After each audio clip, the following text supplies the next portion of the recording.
नमस्कार, मधुशाज रेसिपीमध्ये तुम्हा सर्वांचे खूप मनापासून स्वागत।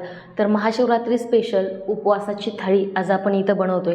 अगदी फटाफट बनवून तयार होते। चला तर मग व्हिडिओ सुरू करूया।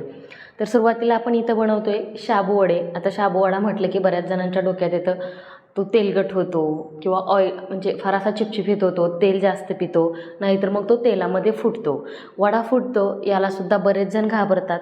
तर वडा फुटू नये यासाठी सुद्धा मी काही टिप्स तुम्हाला या व्हिडिओमध्ये सांगते। तर इथे मी घेतला आहे 1 वाटी भिजवलेला शाबू आणि यामध्ये घालते एक शिजवून घेतलेला बटाटा, हाताने चुरून घालायचा। हा साबुदाणा मी अगदी रात्रभर भिजत ठेवला होता। तुमच्याकडे वेळ नसेल 4 ते 5 तास तुम्ही भिजत ठेवू शकता।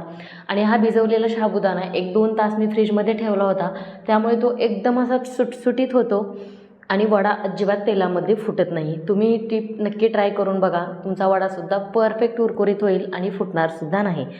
तर बटाटा घालताना आता यामध्ये फार असा अगदी जास्त ओव्हरकुक झालेला बटाटा घालायचा नाही। अगदी 80 ते 90% बटाटा कुक झाला पाहिजे इतपतच बटाटा आपण शिजवून घ्यायचा वडा बनवण्यासाठी। तर आता बटाटा घालून झाला आहे। एकच मध्यम आकाराचा बटाटा मी इथं वापरला आहे। 3 चमचे भाजलेले शेंगदाण्याचं अगदी थोडंसं जाडसर कूट घातलं आहे। जिरे घातले 1 चमचा। अर्थातच तुमच्याकडे जर उपवासाला चालत असेल तरच वापरा, अन्यथा स्किप करू शकता। चवीपुरतं मीठ घालून घेतलं आहे आणि इथं मी घालते 2 चमचे हिरवी मिरचीची पेस्ट किंवा तुम्ही याला ठेचा म्हणू शकता विदाऊट लसणाचा। आणि छान असं अगदी हलक्या हाताने चुरून याला व्यवस्थित असं मिक्स करून घ्यायचं आहे। फार असं जोर देऊन किंवा दाबून प्रेस करून चुरायचं नाही, अगदी हलक्या हाताने, जेणेकरून सगळे पदार्थ व्यवस्थित एकजीव झाले पाहिजेत।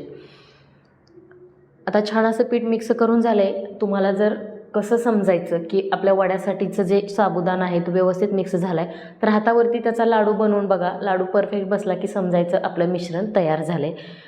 आता हात व्यवस्थित मी स्वच्छ धुवून घेतला आहे, कारण हाताला शाबू आणि बटाटा चिकटला होता, त्यामुळे वडासुद्धा चिकटू शकतो। म्हणून मी हात स्वच्छ करून घेतलेत आणि आता परत मी वडा बनवून घेते। आता वडा बनवताना अगदी हलक्या हाताने ज्या पद्धतीने आपण गोळा बनवतो तसा गोळा बनवायचा आणि अगदी हलक्या हाताने प्रेस करून त्याचा वडा बनवून घ्यायचा। हे बघा, फार मोठे नाही किंवा फार छोटे नाही, अगदी मध्यम आकाराचे वडे मी इथं बनवून घेतलेत। आता दुसरासुद्धा वडा मी तुम्हाला बनवून दाखवते। हे बघा, अगदी हलक्या हाताने प्रेस करायचं आणि तिथेच 2 हाताच्या मध्ये घेऊन वडा दाबून छान असं मिक्स करायचं। जर तुमच्याकडे वड्याचे चिरत असतील तर तुम्ही त्याला हाताने छान असं प्रेस करून त्या जॉईंट करू शकता। आणि आता आपले सगळे वडे बनवून तयार झाले, तुम्ही बघू शकता। तुमच्याकडे जर उपवासाला सुद्धा कोथिंबीर चालत असेल तर यामध्ये तुम्ही वापरू शकता, पण आमच्याकडे चालत नाही म्हणून मी वापरली नाही। तर आता वडे बनवून तयार झालेत। आता वडे आपण तळून घेऊयात। आता वडे तळण्यासाठी जे तेल आहे ते गॅसवरती मध्यम आचेवरती गरम असावं आणि शक्यतो वडे तळण्यासाठी खोलगट कढई वापरायची, म्हणजे त्याचं जे बूड असतं ते गोल असायला हवं, म्हणजे तेल कमी लागतं आणि वडे व्यवस्थित तेलामध्ये बसतात सुद्धा। आता एक साबुदाणा मी टाकून बघितला आहे, तो अगदी पटकन वरती आला, म्हणजे तेल आपलं परफेक्ट गरम झालं आहे। आता मी यामध्ये वडे सोडून घेते। आता वडे तळताना गॅसची फ्लेम हाय किंवा लो करायची नाही, एकदम मीडियम फ्लेम ठेवायची, कमीही करायची नाही जास्तही करायची नाही। शक्यतो शाबू वडा तळताना गॅसच्या बटनाला हात लावायचा नाही, मध्यम गॅसवरती आहे त्याच्यावरतीच वडे छान असे तळून घ्यायचे।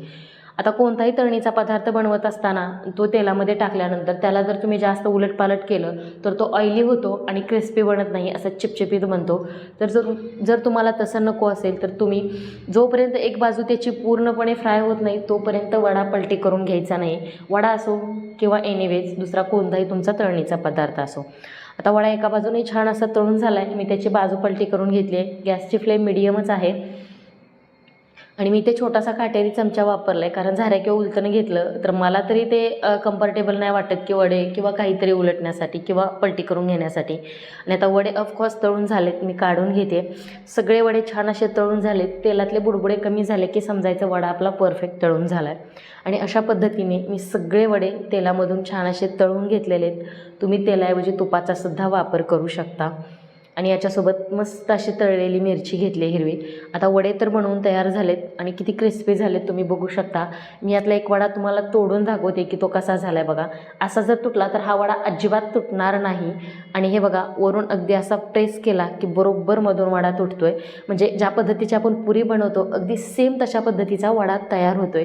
तुम्ही सुद्धा रेसिपी नक्की करून बघा।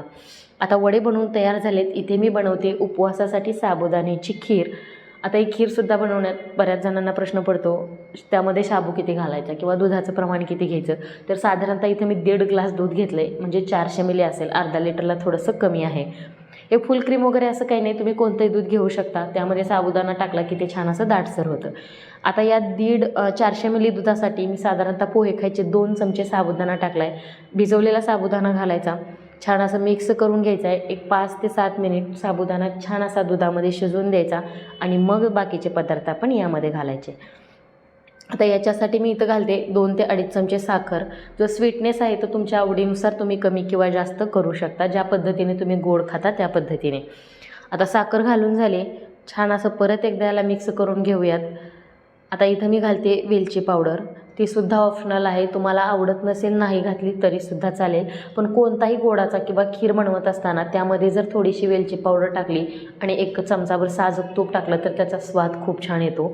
इथे मी काही ड्रायफ्रूट टाकलेत आणि इथे एक 7 ते 8 केशरच्या काड्या घेतल्यात, त्या घालून घेतल्यात. म्हणजे केशरमुळे काय होतं, खिरीला एक छान प्रकारचा अरोमासुद्धा येतो आणि चवसुद्धा येते आणि खिरीला रंगसुद्धा अप्रतिम येतो. छान असं मिक्स करून घेऊयात आणि ही खीर आता आपल्याला 8 ते 10 मिनिट एकदम कमी गॅसवरती छान अशी शिजवून द्यायची, कारण यामध्ये आपण वापरला आहे साबुदाणा आणि साबुदाणा शिजण्यासाठी थोडासा वेळ तरी आपल्याला द्यावाच लागतो. आता खीर छान अशी शिजवून ठेवायची, दुसऱ्या गॅसवरती ठेवून द्या आणि खीर हे बघा तुम्ही बघू शकता, एक 10 मिनिटानंतर खीर छान अशी आटली आहे. तुम्हाला जर अजून शिजवायची असेल किंवा अजून दाटसर हवी असेल तर तुम्ही याला अजून 1 मिनिट शिजवू शकता, पण मला तरी ठीक वाटते त्यामुळे मी बाजूला काढून ठेवते आणि याच गॅसवरती आता आपण लगेच साबुदाणा बनवून घेऊयात. हे बघा एकदम परफेक्ट कलर आलेला आहे. फार अशी दाटसर केली की मग जसजशी थंड होईल तशी ती चिकट व्हायला बघते, त्यामुळे हे टेक्स्चर बरोबर आहे. आता खीर बनवून झाली आहे, आपण साबुदाणा खिचडी बनवून घेणार आहोत. यासाठी मी 2 चमचे तेल कढईमध्ये गरम करायला ठेवले. तेलाऐवजी तुम्ही तुपाचा वापर करू शकता, तुपामध्ये सुद्धा अप्रतिम खिचडी लागते.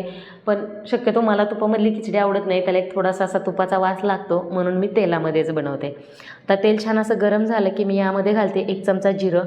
जर तुमच्याकडे उपवासाला जिरं चालत नसेल तर तुम्ही स्किप करू शकता, नाही घातलं तरी चालेल, काहीच हरकत नाही. आता जिरं छान फुलले, यामध्ये मी घालते 2 चमचे हिरवी मिरचीचा ठेचा. म्हणजे मी आता थाळी शूट करायची होती म्हणून पूर्णपणे ठेचा बनवून घेतला होता ॲट अ टाईम, तोच मी इथं वापरते. जर तुम्हाला असा ठेचा नको असेल किंवा तुमच्या घरात जर लहान मुलं शाबूची खिचडी खाणार असतील तर तुम्ही मिरच्याचे तुकडे करून घाला, म्हणजे ते वेचून बाजूला काढता येतील. पण अशा पद्धतीने एकदा शाबू करून बघा, खूप छान आणि अप्रतिम चव लागेल. आता यामध्ये घालून घेतला आहे साबुदाणा, एक उकडलेला बटाटा घातला आहे.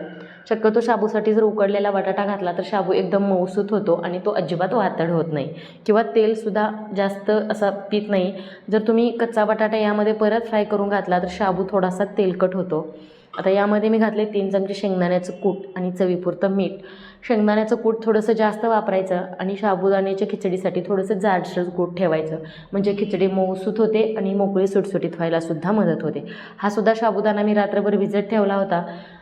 आता साबुदाणा भिजवत असताना तुम्ही बरेच जण सांगतात की ट्रिक्स असतात साबुदाणा भाजून घ्यायचा, पण तसं न करता तुम्ही जसा आहे तसा साबुदाणा भिजवून घ्या, फक्त पाण्याचं प्रमाण परफेक्ट ठेवायचं. पण तुम्ही जो साबुदाणा घेता तो कोणत्या क्वांटिटीचा आहे किंवा कुठल्या क्वालिटीचा आहे त्याच्यावर सुद्धा बराच फरक पडतो. आता यामध्ये छान असं मीठ घालून मी याला व्यवस्थित मिक्स करून घेतलं आहे. हे बघा मस्त आता मोकळा सळसळीत साबुदाणा तयार झाला आहे आणि याच्यावरती मी एक अर्धा चमचा साखर घातली. याच्यामुळे काय होतं, खिचडी जरी थंड झाली तरी ती बराच वेळ अगदी मऊसूत राहते, अजिबात वातड होत नाही. आता साबुदाणा तयार झाला आहे, आपण थाळी वाढायला घेऊयात. मस्त अशी एकदम गरमागरम साबुदाण्याची खिचडी, थोडीशी तिखट बनवली, सोबतच दही. आता हे दही तुम्हाला थोडंसं गाठी दिसत असतील, पण हे घरचं साईचं दही आहे त्यामुळे ते तसं दिसतंय. घरचं साईचं दही एकदम क्रीमी आणि अतिशय सुंदर लागतं चवीला. सोबतच साबुदाणा वडे आपण बनवलेले आहेत, त्याच्यासोबत उपवास आहे म्हटल्यानंतर थोडेसे भाजके शेंगदाणे तर झालेच पाहिजेत, बरोबर ना? तुम्ही पण खात असाल, नक्कीच कमेंट करून सांगा. त्याच्यासोबत मस्त अशी साबुदाण्याची खीर गरमागरम. इथं एक साबुदाण्याचा पापड घेतला आहे मी, थोडंसं झटपटीत आणि ऑइलीसुद्धा झालं पाहिजे, आणि मस्त असे शेंगदाण्याचे लाडू घेतलेत. यासोबत तुम्ही एखादं फळ घेऊ शकता, केळी, ॲपल, जे तुम्हाला आवडत असेल ते. आणि एकदम असा फक्कड बेत आपला तयार झालेला आहे. एकदम मस्त आणि फटाफट बनवून तयार होणारी ही अशी महाशिवरात्री स्पेशल उपवासाची थाळी मी आज इथं बनवली. तुम्हीसुद्धा अशी सेम थाळी नक्की बनवून बघा आणि कशी झाली हे सुद्धा कमेंट